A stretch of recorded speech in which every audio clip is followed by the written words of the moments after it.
안녕하십니까. 박기락 교수입니다. 오늘은 평화에 대해서 한번 이야기를 해보겠습니다. 평화는 워낙 좋은 말이니까 여러분들께서도 굉장히 좋아하시리라고 생각을 합니다. 그런데 조금 한번 생각을 해보시면 평화가 뭐냐? 사실 자유, 평등, 정의, 사랑 이런 거를 대략 어떤 내용이다 하는 건 알겠지만 여러분들께 정의하려면 굉장히 어렵지 않습니까? 그건 추상적이기 때문에 그렇습니다.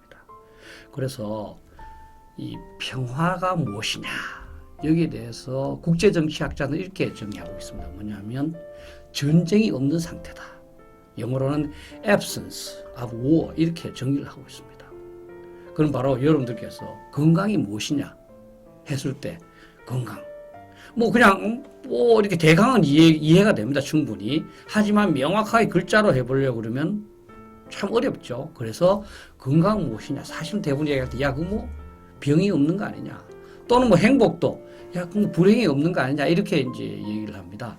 그래서 국제정치학자들도 평화가 충분한 정의는 아니지만 평화는 바로 전쟁이 없는 상태다. 이렇게 얘기하는 거죠. 그래서 그럼 어떻게 되겠습니까? 평화를 달성하기 위한 노력은 결국은 전쟁을 제거하기 위한 노력이 되는 겁니다. 실제로 우리 인류가 평화를 위해서 노력해온 바도 전부 전쟁을 없애기 위한 겁니다. 전쟁이라는 얼마나 많은 사람들이 죽겠습니까? 우리가 조금 마음에 상처가 있고 우리가 조금 불편하고 이건 다 견딜 수 있습니다. 전쟁은 죽어버리지 않습니까? 죽는 것보다 더 큰 불행이 어디 있고 더 큰 불평화가 어디 있겠습니까? 그죠? 그래서 전쟁을 없애는 거죠. 그래서 제1차 세계대전이 끝나고 나서 사실 1차 세계대전 때 얼마나 죽었는지 하면 여러분도 아시겠지만 한 5천만 명이 죽었습니다. 군인하고 민간인 전부 다 합쳐서 우리 한국 인구만큼 죽었습니다. 그래서 이거 안 되겠다. 그래서 한 게 바로 아시다시피 1919년에 국제연맹 League of Nations를 만들었습니다. 그래서 우리 싸우지 말고 국제 간의 문제를 우리 대화와 타협을 통해서 해결하자 이렇게 한 거죠. 그런데 어떻게 됐습니까? 그런데 잘 아시다시피 1939년도에 2차 세계대전이 일어났습니다. 그러니까 20년 후에 세계대전을 예방하지 못한 겁니다. 그게 바로 평화를 위한 노력으로는 또는 그 선의만으로는 평화를 보장하지 못한다는 그 증거가 아니겠습니까? 그죠?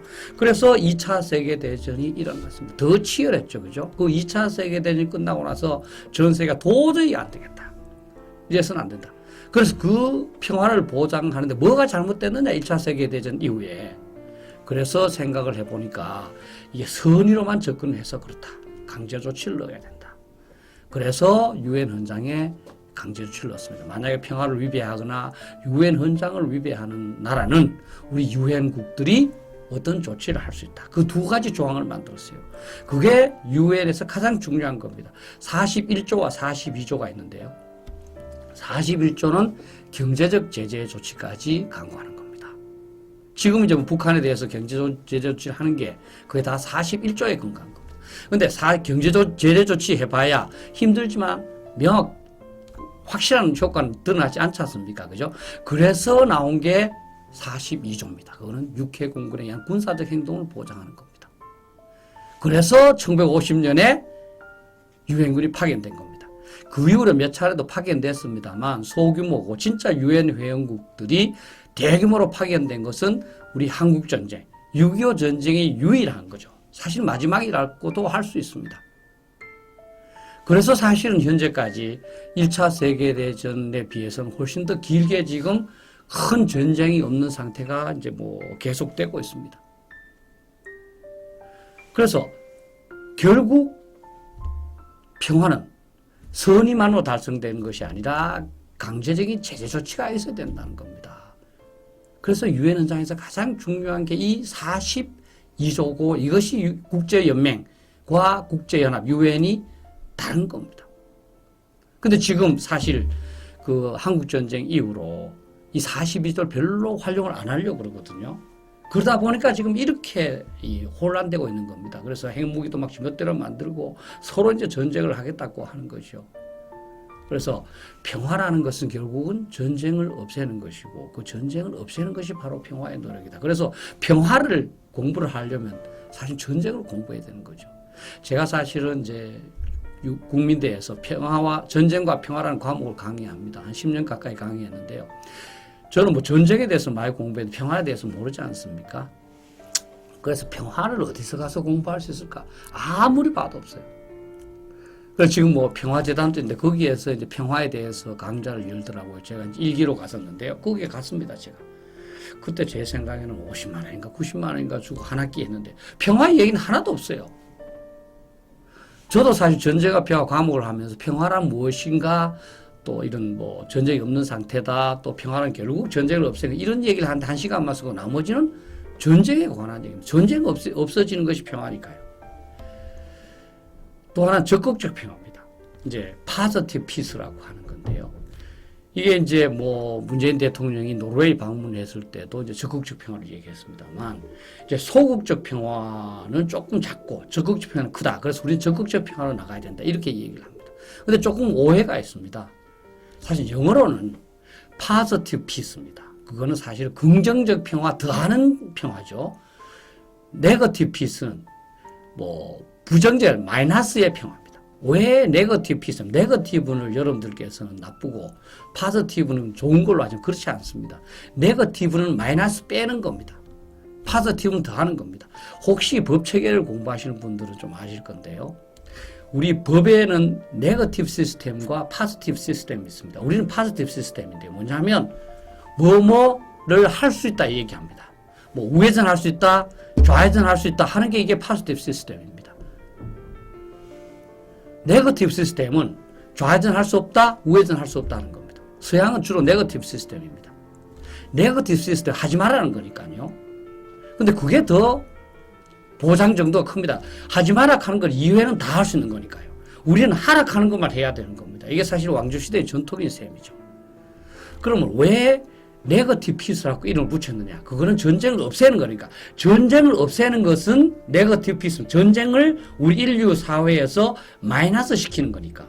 그다음 파지티브 피스는 뭐냐면 이 네거티브 피스, 전쟁 없는 것이 성취된 다음에 그 없애는 것으로는 좀 부족하지 않냐. 그러니까 경제적 번영, 문화적 창달, 인권 이런 걸 더하는 거죠. 더하는 평화가 파지티브 피스입니다. 당연히 파지티브 피스까지 가는 게 좋죠. 그러면 네거티브 피스가 되지도 않았는데 어떻게 파지티브 피스가 가능하겠습니까? 노르웨이나 이런 북구는 전쟁의 위험이 거의 없기 때문에 이제 파지티브 피스 쪽으로 가야 된다는 거죠. 그런데 우리는 지금 북한의 뭐 핵위협을 말할 필요도 없고 뭐 중국, 뭐 러시아 또 뭐 심지어 주변국인 일본도 나중에 어떤 위협이 될지 모르지 않습니까? 그죠? 그래서 오히려 네거티브 시스템에 더욱더 치중을 해야 되는 시기입니다. 우리도 이제 그 세계 평화 지수를 매년 이렇게 평가하는 그 재단이 있습니다. 근데 거기서는 우리 한국의 평화 정도가 굉장히 높게 나와요. 왜냐하면 파지티브 피스 차원에서 뭐 경제적인 요소, 뭐 문화적인 다 넣으니까 그렇습니다. 근데 사실 우리 한국보다 더 불안한 나라가 아프리카의 내란이라든지 이런 나라 이외에 있겠습니까? 지금 저를 포함해서 많은 보수 이 국민들 또 여러분들도 일부도 상당히 이게 겉으로는 표시 안 내지만 굉장히 불안하지 않습니까? 그죠? 그래서 우리는 사실은 네거티브 피스에 초점을 더 맞춰서 전쟁을 없애는데 이 치중을 해야 된다. 그런 다음에 그것이 된 다음에 좀 더 이제 파지티브 피스로 가야 되지 않느냐. 이와 연관해서 이제 유화 정책이라고 있습니다. 아마 여러분들 잘 많이 들었을 겁니다. 영어로는 appeasement policy라고 그러는데요. 이 제2차 세계대전 전에 챔벌린이 히틀러한테 한 정책이다. 이렇게 이제 그 붙여져 있습니다. 히틀러가 이제 공격 안 하겠다. 이제 침략 전쟁 안 하겠다. 그러니까 체코를 서로 분양을 하자. 체코를 다 나눠서 독일도 갔고 뭐 다른 나라도 다 갔습니다. 그러면서 약속을 합니다. 걱정하지 마라. 근데 그러고 나서 1년 후에 히틀러는 폴란드를 공격함으로써 제2차 세계대전을 발발합니다. 근데 많은 역사가들은 그렇게 이야기합니다. 이 체인벌레인의 유화 정책이 결국은 히틀러의 전쟁을 유발했다. 이 아르터 스타인이라는 교수는 제가 읽은 논문입니다만 이 침략의 기회를 계속 찾는 그 국가는 언제 도발을 하느냐? 상대방이 유하게 보일 때. 그래서 처칠은 최인별을 굉장히 그 비판을 합니다. 그러면서 이 유화 정책을 주창하는 사람 어떤 사람이냐 하면 악어가 결국은 나를 잡아먹을 것이라는 것을 알면서도 내가 맨 나중에 잡아먹히기 위해서 악어한테 다른 사람을 계속 먹이로 제공하는 사람이다. 그래서 유아정책은 우선 듣기에 굉장히 좋습니다. 아마 여러분들께서도 뭐 유아정책을 싫어하시겠습니까? 평화가 온다는데요. 그러나 그것이 어떻게 보면 전쟁을 초래하고 있는 것이다. 아마 여러분들이 일상생활에서도 뭐 친구든 또는 뭐 경쟁자든 한테 지나치게 잘해주는 것이 결국은 나중에 친구나 경쟁자 여러분들을 얕보고 여러분한테 도전하도록 만든 그 불씨가 됐었다. 이렇게만 느끼는 경우가 있을 겁니다. 그래서 뭐 상대방한테 선의로 해서 잘할 수 있다 그러면 인류가 지금까지 이렇게 전쟁을 고민하고 전쟁을 걱정하겠습니까?